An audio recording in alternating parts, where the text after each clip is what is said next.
Maaf nih bang, sebenarnya rumah tangga ini bawa kemana bang? Gitu. Saya jawabnya waktu itu enteng pak, enteng banget saya jawabnya. Kemana kek gitu, nggak usah pikirin lah gitu. Waktu itu almarhumah istri saya marahnya luar biasa dan nepok nih dada saya sebelah kiri. Masih kerasa dia sampai sekarang, terasa gitu bapak ibu. Dan istri saya nangis luar biasa. Saya bilang, kamu kenapa nangis? Kata istri saya, bang, ini bahtera ini, ada aku, anak-anak, mertuamu, ibuku dan lain-lain di dalam kapal ini. Sementara nakhodanya ditanya mau kemana dibawa kapal ini, abang jawab mau kemana aja terserah gitu bapak ibu. Kalau Allah jawab, kalau Allah ambil nyawa abang sekarang, abang berani nggak bertanggungjawabkan itu?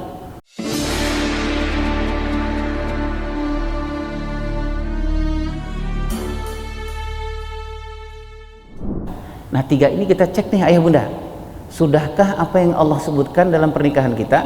Hunna libasul lakum wa antum libasul lahunna, gitu ayah bunda ya. Sudahkah kita dengan pasangan kita, wahai adek, engkau ini penutup aibku, aku penutup aibmu, gitu bapak ibu ya. Kan gitu dengan pasangan ya.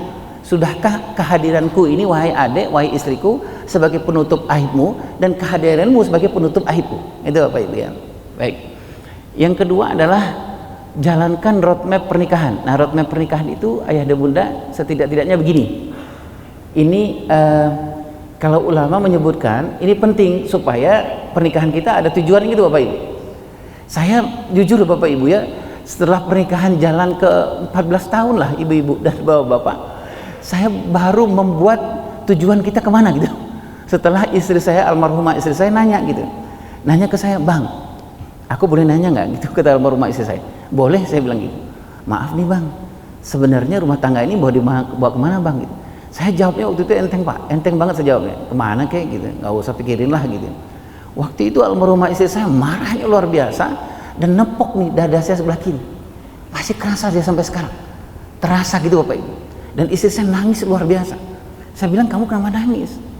Kata istri saya, bang, ini bahtera ini, ada aku, anak-anak, mertuamu, ibuku dan lain-lain di dalam kapal ini. Sementara nakhodanya ditanya mau kemana dibawa kapal ini, abang jawab mau kemana aja terserah gitu bapak ibu.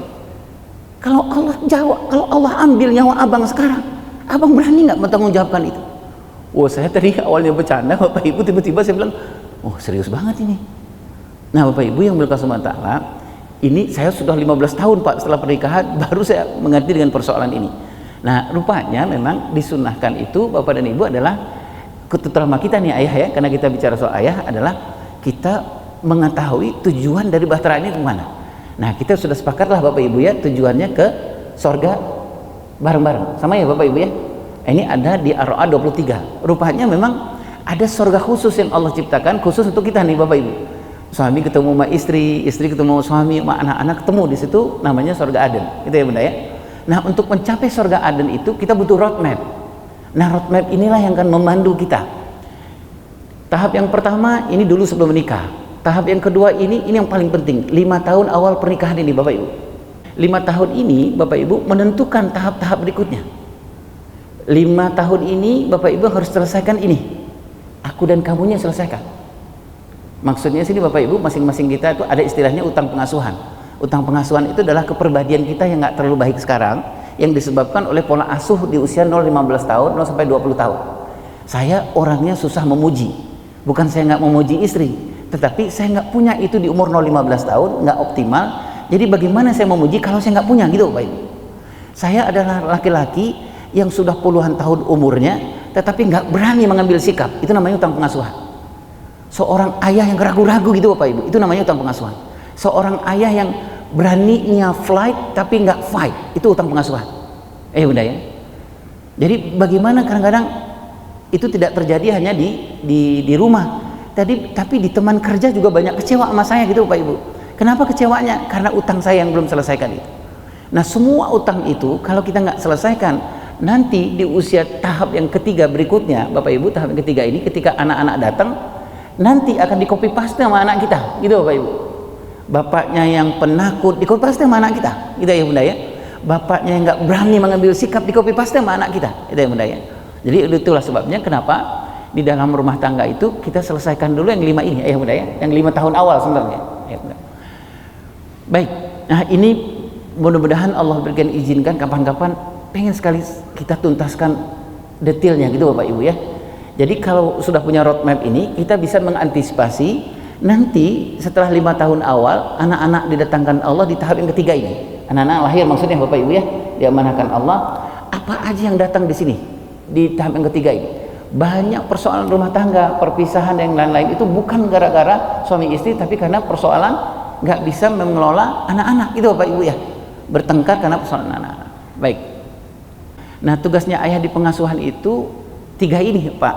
Ngasuh anak itu kalau dalam Islam, Tarbiyatul Aulad fil Islamiyah, bapak, khususnya bapak adalah menyamakan prinsip.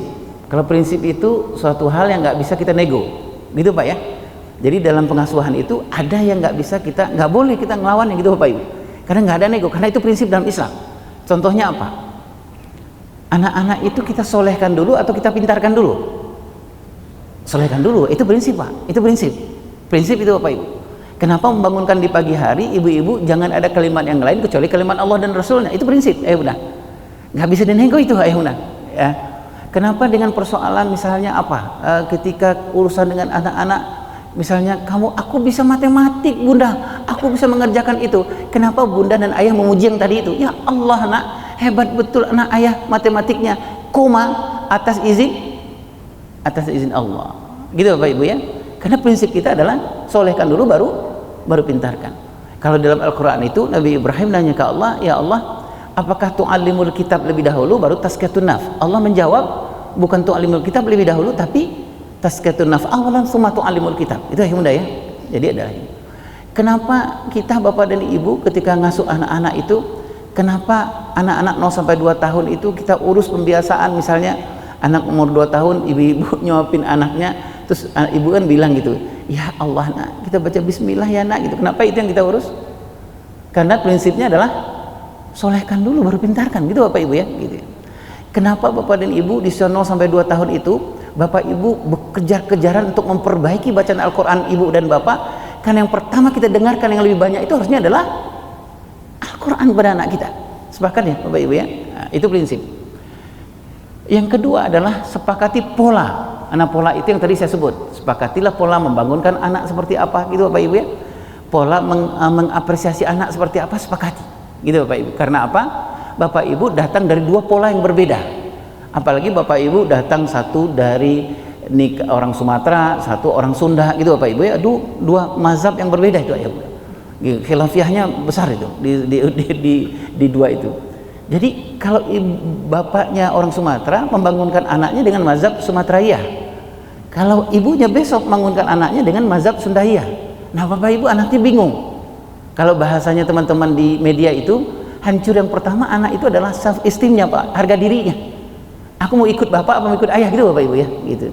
Nah mari kita periksa pola kita ini di rumah itu pola siapa sebenarnya gitu Bapak Ibu. Apakah mazhab tadi itu atau kita nggak ada pola sebenarnya gitu Pak. Yang penting lu bangun dah bocah gitu Bapak Ibu ya gitu ya. Oke. Yang ketiga Bapak Ibu adalah jalankan roadmap pengasuhan. Nah ini tugas kita ayah juga ya, memimpin yang Allah sebutkan tadi itu, innallaha astafa Adam wa Nuhan wa ala Ibrahim wa ala Ibrahim. Ngasuh anak laki-laki berbeda dengan anak perempuan, berbeda. Memang Allah sebutkan itu ayah bunda. Jadi beda itu, menstimulasi dan mensimulasi anak perempuan laki-laki itu berbeda. Ini contoh saja Bapak Ibu ya, contoh saja Bapak Ibu di rumah dengan suami dengan istri bisa checklist nih. Tanyain sama pasangan, bang, abang, bagi abang anak itu amanah apa enggak? Oh iya, kata si abangnya, amanahnya 5 ya bang, bukan cuma nyari duit doang nih bang, tapi urusan spiritual juga abang dan lain. Kalau si abangnya jawab, oke deh, 5 amanah itu sama aku juga, berarti prinsipnya sama. Yang paling berat itu Bapak Ibu adalah prinsip antara suami istri nggak sama, pasti polanya akan berbeda. Jadi Bapak Ibu, saya mengatakan ke diri saya, rasanya sia-sia gitu Bapak Ibu, kita pergi pulang malam dan lain-lain gitu Bapak Ibu ya. Tapi sebenarnya yang paling esensi kita nggak berikan pada anak kita gitu ayah. Hanya sekedar makan saja, tetapi pola yang kita inginkan itu malah kita nggak berikan. Ikhtiar tugas kita hasil keputusan Allah, itu prinsip. Jadi ibu kalau membesarkan anak-anak, ibu nggak usah tanya lagi ke suami, bang, kapan solehnya anak kita? Soleh dan solehah itu urusannya Allah, gitu Bapak Ibu. Urusan kita hanya ikhtiar. Jadi jangan tanya lagi, bang, soleh kapan, solehah kapan gitu ya. Nah, karena prinsipnya itu prinsip kayak bunda. Apalagi ya Bapak Ibu ya, jangan tuntut hak anak sebelum ortu tunaikan hak Allah atasmu. Nah, ini prinsip yang Bapak Ibu. Ya, prinsip hak Allah atas kita apa Pak? Bapak Ibu? Ibadah gitu Bapak Ibu ya. Yang tadi saya sebutkan itu, menyembah Allah gitu Bapak Ibu ya. Itu sebabnya tadi alasannya kenapa urusan bapak-bapak ini, bapak-bapak jaga aja kedekatan dengan Allah, mudah-mudahan Allah mudahkan rumah tangga dan anak-anak, urusan anak-anak. Baik. Kita lanjutkan ayah. Nah, yang kedua itu sepakati pola pengasuhan. Nah, pola pengasuhan itu yang tadi saya sebutkan itu. Bangunin anak pagi hari, pola siapa yang kita pakai gitu ya Bunda ya. Gitu ya. Mengapresiasi anak, memuji anak, pola siapa gitu ya. Kemudian, nah yang ketiga, roadmap pengasuhan. Ini yang saya sebut Bapak dan Ibu adalah amanah yang paling berat di zaman sekarang itu adalah melakikan anak laki-laki dan memastikan anak perempuan kita asuh dengan cara-cara perempuan yang diinginkan Allah dan Rasul. Ya. Nah, ini contoh ya Bunda ya. Anak laki-laki itu target kita sebenarnya adalah memastikan di atas 23-21 tahun kelaki-lakian ada dalam dirinya. Karena ada 4 tugas kita tentang anak laki-laki. Jadikan dia Abdullah, jadikan dia Khalifah, jadikan dia Zakarun, laki-laki, tapi tidak hanya sekedar menjadikan Zakarun, tapi jadikan dia Rijalun. Rijalun itu laki-lakian gitu Pak Ibu, tidak hanya sekedar laki-laki. Jadi ayah Irwan boleh nggak anak laki-laki saya jadi siapa? Jadi gubernur, jadi apa? Boleh Pak. Tapi tugas kita yang paling utama adalah memastikan ketika anak bapak jadi seorang gubernur, anak ibu jadi gubernur, di dalam gubernur itu ada kelaki-lakian gitu Pak Ibu, supaya tidak timbul fitnah nanti di dalam kehidupan di dunia ini. Jangan sampai dia gubernur susah bersikap gitu Bapak Ibu ya, gampang diatur sama orang gitu Bapak Ibu ya. Jadi fitnahnya kemana-mana akhirnya. Nah, saya tuliskan di sini Bapak Ibu, men are men not found. Tugas ayah ini, laki-laki itu, anak laki-laki itu tidak ditemukan di pinggir jalan, tetapi diramu Pak, diramu gitu ya benar. Bagaimana meramunya ini Pak? 0 sampai 7 tahun ayah, ibu tugasnya ibu beli buku sirah, kalau ada waktu kosong bacain tentang sirah, tentang Rasulullah. Ada sekitar 20 lebih laki-laki Rasulullah. Pemberani, pejuang, berani berkorban, sederhana, tanggung jawab dan lain-lain. Bapak tugasnya 14 tahun mempraktekkan semua yang dibacakan oleh ibunya kepada anaknya tentang laki-laki. Bapak praktekkan nih Pak, kalau ada persoalan praktekkan sama anak Bapak. Misalnya, Pak aku tadi dibully sama teman, Bapak jangan selesaikan, kita bilang Bang, menurut Abang bagusnya gimana gitu ya. Jangan kalau anak umur 4 tahun 4 SD ke atas dia bilang, Pak aku tadi dibully sama teman-teman. Nggak pas kalau Bapak bilang, yuk kita cariin orangnya siapa gitu ya, itu nggak pas Pak gitu. Tapi itu lega buat kita, tapi tidak mendidik dan mengasuh anak kita. Pada targetnya adalah tadi Pak, anak ini kalau berhasil gimana? Usia psikologisnya harus lebih matang dari usia biologisnya gitu ya. Nah, anak perempuan itu, kenapa saya menuliskan ini Pak, saya lingkari ini karena ini ada usia. Bapak dan Ibu sebenarnya fight kita mengurus anak tuh ada di umur usia nih Pak. Ibu 0 sampai 15 tahun, 18 tahun. Kalau 15 tahun ke atas itu tinggal 20%. Yang sebenarnya Bapak Ibu fight nyari uang siang pagi siang malam itu adalah untuk mengurus yang terbaik yang Allah berikan di usia ini. Nah, baik. Anak perempuan targetnya 4 ini ayah bunda, anak perempuan gitu. Jadi keperempuanan terjaga. Nah keperempuannya itu adalah kenalkanlah Bunda Maryam binti Imran supaya dia anak perempuan kita kelak kemudian hari menjadi seorang ibu yang baik itu Bapak Ibu ya. Kenalkanlah Bunda Khadijah binti Khuwailid karena kelak kemudian anak perempuan kita menjadi seorang istri yang baik. Ya Bu ya. Kemudian kenalkanlah Fatimah binti Muhammad jadi anak yang baik, Asia binti Muzahim istrinya Fir'aun sebagai seorang perempuan yang mungkin dia bisa banyak amanah di masyarakat nanti kelak kemudian hari. Nah Bapak dan Ibu, ini tugas kita sebenarnya yang ngurus anak perempuan. Ayah Irwan boleh nggak anak perempuan saya jadi dokter terkenal? Boleh. Jadi pengusaha terkenal? Boleh. Tapi Bapak Ibu pastikan ketika dia menjadi seorang pengusaha terkenal, pastikan dia tidak menzolim suaminya. Kenapa? Karena kita sudah kenalkan keterampilan, kehebatan, kepribadian Bunda Khadijah binti Khuwailid. Gitu Bapak Ibu ya. Nah inilah urusannya Bapak dan Ibu yang melakukan SWT ayah yang ayat yang tadi itu. Jangan khianati amanahnya Allah gitu Bapak Ibu. Jangan sampai kita berbaris nanti dia mau hisab itu di barisan orang tua yang berkhianat gitu Bapak Ibu dengan amanah-amanahnya Allah. Nah itu yang amanah Allah yang saya sebutkan tadi itu. Ayah dan bunda, apa yang harus kita lakukan? Tugas ayah itu 3 aja. Bapak sesibuk apapun tugasnya cuma 3 ini. Loving, coaching, modeling itu aja Bapak Ibu. Mencintai anak, membimbing anak, meneladan kepada anak. Sudah itu aja ayah. Tugasnya ayah itu. Ibu-ibu bilang sama suaminya, Bang tugas abang 3 doang gitu ya gitu. Pertama adalah mencintai, kemudian membimbing ya, mentarbiyah, kemudian meneladankan. Itu aja tugasnya ayah bunda. Nah, yang pertama kita lihat sebentar ya Bunda ya. Ini tugasnya ayah nih. Mencintai anak ini nggak bisa tanpa mencintai ini, urutan-urutannya. Sepakat ya ayah ya.